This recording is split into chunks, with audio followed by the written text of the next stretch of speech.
all of our lap sitters still become lap standers. And then I'm also going to ask that all heads and arms remain inside the truck at all times as well. And there is not eating or drinking on the truck besides water. You guys are okay to have water. We want to make sure you guys are all hydrated. And then as soon as we get the all clear on it, we are good to go. So as we leave the platform, we can wave bye to our friends in line. And none of them wave back, but that's okay because we will never see them again. And then we're going to look out onto the passenger side and we're going to wave bye to Daniel. So everything we do here at ZooTampa is in service to wildlife, not just here but across the globe. So we're taking you behind the scenes to get a better look at some of our animals and you can hear a little bit about their stories as well. The very first animals you guys are going to be seeing are going to be on the passenger side. In here we are going to have some golden colored tortoise monkeys. You can look high and low, they do pop up just about anywhere. I did see them towards the middle of the habitat. So as you can see, there's lots of toys in here for our potted monkeys. The potted monkeys are one of the fastest primates. Yeah, and so they do like to spend a lot of time on the ground, running around and climbing things as well. And in here, we do get a good look at one of their faces. So their face kind of looks a little bit like the Lorax that is rumored that Dr. Seuss took a trip to Africa. When he saw their toy faces, he kind of mimicked their faces for the Lorax character. But don't let those mustaches fool you. We do have a multi-generational, all-female family in here. We have a grandma, her 2 daughters, and then her 2 grandchildren as well. But we can be moving on to our next habitat, our Habari Preserve. We have passenger gate here, so I will just ask that all of our arms remain inside this truck for me. So this is a mixed species open roam habitat. We'll see animals just about anywhere. So on the passenger and driver side right now, we are seeing some of our marabou storks. So those are the large birds with those black feathers. All the other ones are like called Florida freeloaders. But these are our marabou storks. They're one of the largest flight birds. They have a wingspan of about 10 feet. And so we do have 3 of them here. And they have learned that if they stand in front of the truck and stop it for long enough, their care staff is going to have to come out and they'll get treats and pets. So they do that sometimes. So there's our other bird over there. His name is Bert. That is our African crowned crane. He's back by that shed with those silly yellow feathers on top of his head. So Bert stops the truck for a little bit of a different reason. So African crowned cranes, they do mate for life, and sometimes when he sees his reflection in the truck, he will think that it is his girlfriend. So he will stop the truck and start dancing and singing in front of it. His song is quite loud. It can be heard from up to about 3 miles away. So through some of these bushes and trees, we may be spotting some of our bongos or a yellowback striker. This is typically where they like to hang out. I did see one of our mom bongos eating right over there. And then I do see a few bongos down here on the passenger side as well. So the one that you can see super well, that's one of our babies. So we do have 3 of them. They were all born, I believe, about 6 months ago. There's another one of our young ones down here on the passenger side as well.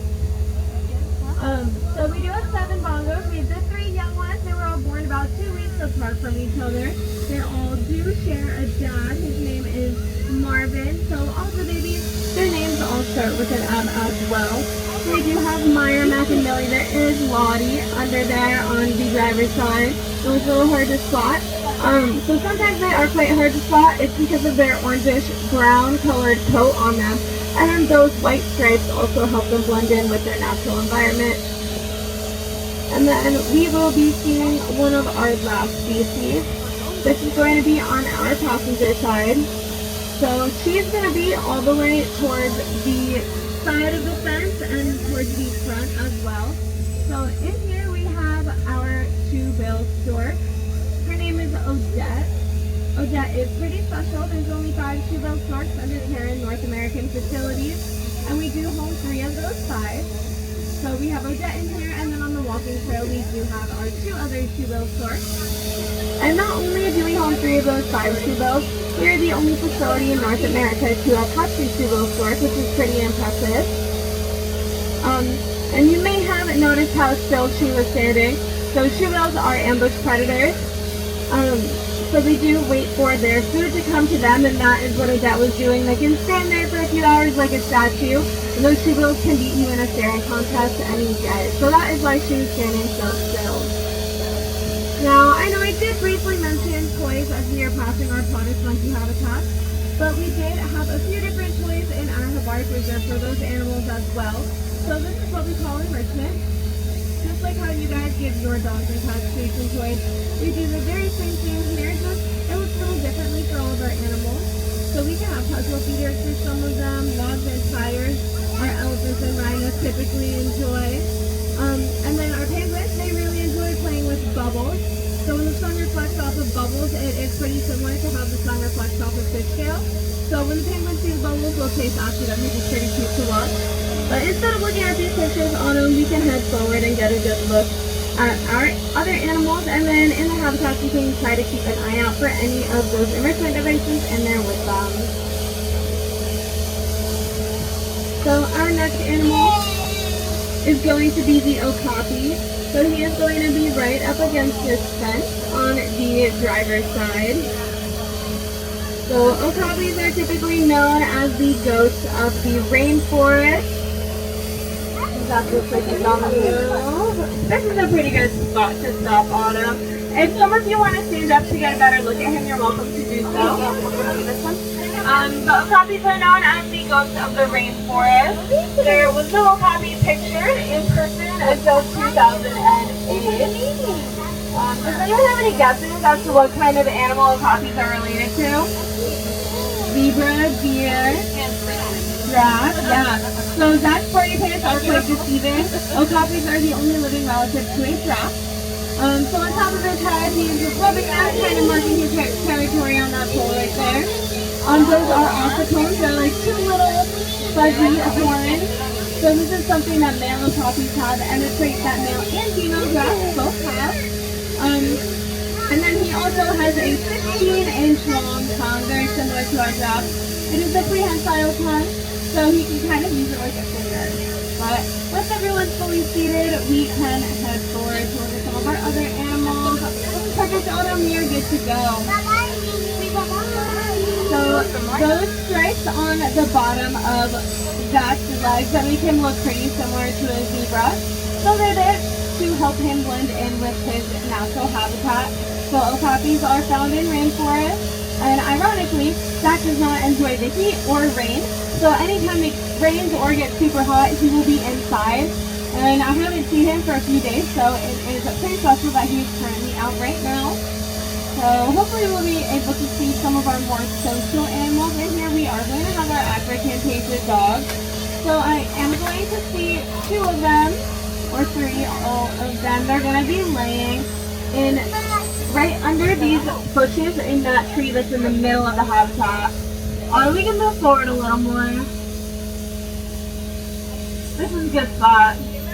You guys can stand up as well here. So we do have three African painted dogs. So we have two females and one male. As you can see, they are sleeping right now. Painted dogs do spend most of their days sleeping. When they're not sleeping, they're typically found hunting. They do have one of the highest success rates out of all of our animals. While hunting, they do catch their prey about 80% of the time. Whereas those apex predators like lions, they only catch their prey about 25 to 30% of the time. So I think everyone's fully seated. Awesome, Autumn, let's head forward. So we do have our male Dakota. He was recently brought here to be a mate for Georgia. So we are hoping that in the future we can welcome some painted puppies. They do have incredibly large litters. One of the largest litters that we know of was up to 20 painted puppies. So we do participate in a breeding plan with them. There's only about 7,000 painted dogs left in the wild, which is why we contribute to the population of these animals. We do have over 70 plus animals at the zoo that are a part of the very same conservation plan. One of them being our rhinos. They were the founding member of it. So this is called the Species Survival Plan. It kind of works like a dating site for our animals. It allows them to be genetically matched with each other. And it's just a ensures that their offspring are more diverse. So if you see that little logo with those 2 rhinos on it, so you'll see that scattered around our parks today. Any animal that has that picture means that they are also a part of the species survival plan. So we do have our southern white rhino family tree. So all of those rhinos that have a blue star next to their name, they are our males. And then if they have the blue box and then the green stars, those are our rhinos that are still currently here with us. So we did recently just swap 2 male rhinos. So the male that we currently have, Mufasa, he was not having much luck in California having any babies. So we swapped him with our male Angava here. And now Mufasa is a first-time dad. So we can head forward and find all of our rhinos. It's kind of hit or miss with them. Yeah, so the rhinos kind of have to mess well. So, we do have our rhino night farm that we are seeing right now. And if you look at the bottom, you may notice how there's chains at the bottom. So those are there as a form of baby proofing. We have welcomed 9 young white rhinos here at ZooTampa. So rhinos, when they're born, they're about 80 to 100 pounds, so they can slip through those cracks quite easily. So that just ensures all of our young ones are staying where they are supposed to be. And then throughout the habitat, you'll see some little holes. So those are mostly what we call a midden. This is a communal bathroom for our rhinos. So these middens are pretty important for them. It allows them to detect if any of the rhinos are pregnant. They can tell if a rhino is sick. And they're even able to detect gender through these middens. So you see our very first rhinos here as we are pulling up. So the smallest rhino right there, that is Maku. And he is next to his mom, Padogo. So Maku is our youngest rhino here. He is a little under 2 years old currently, and his dad is Mufasa. And then the rhino that we are closest to currently, that is Sujo. We like to call her Funny Aunt Sujo. She doesn't have any cats, but she does act as a pretty good babysitter to Maku. And then our other young rhino, her name is Daruba. So Daruba is going to be the one that is closest to us near that fence back there. She's going to be smaller than the other 2 rhinos out here. So we like to call her Ruby. She just recently turned 4 years old. And then her mom is going to be the rhino that's out towards the middle of the habitat. Her mom is going to be back there. And then we also have Mufasa, our male rhino, back there. So Mufasa is going to be the largest rhino that you and I probably will ever see in our lifetime. He is a little over 6,000 pounds. That is an estimate because he did break the scale while he was being weighed. Most male rhinos are typically around 5,000 pounds, so he is well over 1,000 above that. And then his son, Maku, that we saw back there, our youngest rhino, he is under 2 years old still, and he is already over 2,000 pounds. So we do think that he is going to be following in his dad's footsteps. Rhinos do gain about 100 pounds every single month until they reach full maturity.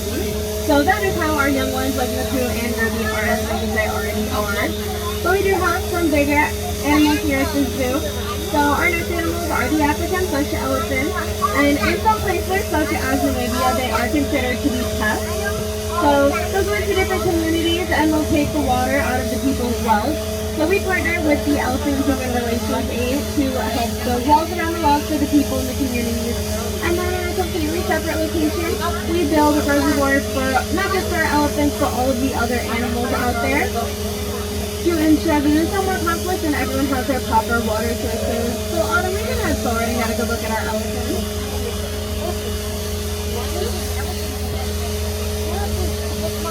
So I will point out that we will see him a little further down, but on the passenger side, this is where our male elephant lives. So male elephants are pretty solitary animals, so he is quite happy here, and that's a little different than our female elephants. Our female elephants are incredibly social animals, so we do have them over here on the driver's side. We do have 5 female elephants. It looks like 3 of them are out currently, so we do have 2 mother-daughter pairs here at ZooTampa. And here with us at ZooTampa and even in the wild, because of how social female elephants are, they're never separated from their mom or daughter. So that's why we have those 2 pairs. And then I also will point out that we have one of our impala out here on the driver's side with our female elephants as well. And then hanging up top above our female is a puzzle feeder. So the puzzle feeder promotes their natural behavior, how they would use their trunk to reach up to the top of trees to get food. And that is exactly what we are promoting here. And now we are getting a better look at some of our elephants. We'll definitely get a good look at Shoebill, our male elephant over here, so you're passing him. You may notice how his ears are flapping back and forth. So male elephants, or not male elephants, all elephants, they don't sweat. So when they flap their ears back and forth, it's helping regulate their body temperature. And then you also may notice how thin his ears are as we're passing. So elephant's ears, that's the thinnest part of their skin. And that is where our care staff is able to perform voluntary blood draws from. Looks like Mr. Suba is showing off right now. But on the driver's side, we are now passing through our elephant night barn. Our two other elephants are inside the night barn, so we can try to keep an eye out for them. And then behind the night barn, we do have 2 training yards for our elephants. Training is a pretty important part of our elephants' days. It is a form of enrichment for them, and it is also a way that our care staff can take a good look at their body and their condition. So this is where they would learn to lift up their feet or open their mouths. They can even stand up on top of those 2 poles, and they put their 2 front feet up there, and that gives our care staff a good look underneath their stomachs, and this is where they would learn to do these voluntary blood draws. So as I did say, all of these training sessions are completely voluntary. If one of our animals wants to get up in the middle and walk away, that is okay for them to do. It does look like we do see one of our younger elephants right in there. But most of our elephants do enjoy participating in these voluntary training sessions because they know that they will get lots of good snacks out of them. So it looks like we have one of our giraffes over here. So I do believe that this is Satani. So he is eating from a puzzle feeder right now. So we do have 4 giraffes. We have 3 females and 1 male. So one of our females is standing right behind Satani as well. So Satani is our largest giraffe here. He is about 16 feet tall. And not only is he much larger than our females, he's pretty easy to spot. Because all of the spots on his fur, those are much darker than our females. So we do have our animal care campus on our passenger side now, and we do have our veterinary hospital that we just passed. So we are accredited by the American Animal Hospital Association. This is a pretty big deal. We're one of the very few zoos to hold the accreditation, and we are also the first to get it as well. So this is not something that we have to do, it is something we choose to do. This just ensures that all of our animals are getting the best possible care. And like those larger animals, the giraffes, elephants, and rhinos, they are not able to fit into the animal hospital. So we do have mobile equipment that we are able to take out to them on habitat. So on our driver's side now, we do have our last mixed species yard. And I can't tell if there is a bird running up against the truck. I am assuming there is, yes. So that is one of our southern ground hornbills. I would just ask that we don't make eye contact with him. He sometimes thinks that we are going to be stealing his girlfriend, so we don't want to enable that behavior. And then we also have some niala in here as well. So we do have one of our male niala. His name is Barry. He's in the middle of the habitat. And then 2 of our females are probably laying down somewhere. They are quite smart animals. They typically hang around giraffes. They know the giraffes are going to be the very first animal to spot any predators coming. So whenever a predator does come and the giraffes start running, the nyalas start running as well. So our last animals don't run as easily. These are our tortoises. So we do have our Aldabra tortoises on the driver's side right now. That largest one in the corner, we call him Big Al. He is our oldest male tortoise here. He is in his early 50s, which is quite young for an Aldabra tortoise.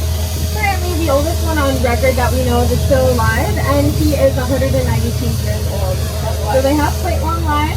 And then we do have our Galapagos tortoises. They're up against that back section there. So Galapagos tortoises are the largest tortoise species. They're still juvenile, so they are quite small, but when they're full grown, they can be anywhere between 500 and 700 pounds. And then lastly, it looks like no one is here, but I like to call this our Homo sapien tunnel. pretty important part of the zoo. We are the ones that are able to contribute to the conservation of these amazing animals. By visiting APA accredited zoos, just like you are all doing today, you are helping us out with our conservation efforts. We do have some posters that list our conservation partners. I've talked about a few of them today. If you would like to learn more about them, we do have a QR code that you are able to scan on your way out.